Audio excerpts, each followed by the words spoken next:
So hello guys, in this video ituturo ko sa inyo kung paano nga ba manghiram ng 10 pesos regular load sa TM. Pero bago natin simulan yan, make it sure na naka-like, subscribe at naka-hit ka rin ng notification bell dahil namimili po kami ng mabibigyan ng free load at GCash per video. Okay? So itong tutorial na to ay applicable sa TM, so dial lang po natin itong *143 number sign guys. So pagkatapos nyan guys, piliin po natin yung number 12 para sa utang. Okay, so naglo-load pa siya, no?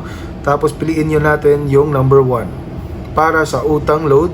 Then piliin po natin yung number 3 para sa utang load 10. At makikita nga natin dito guys, no? So pwede tayong humiram ng 10 pesos load pero 12 pesos po yung ibabalik natin, or katumbas ng 1.2 gig ang ibabawas po sa next reload or promo po natin. Okay? So kapag okay ka dito guys, press 1 ka lang at automatic na marireceive mo agad yung 10 pesos load. Okay? So I hope na nakatulong tong video na to. Please don't forget to hit the like, subscribe at ang notification bell.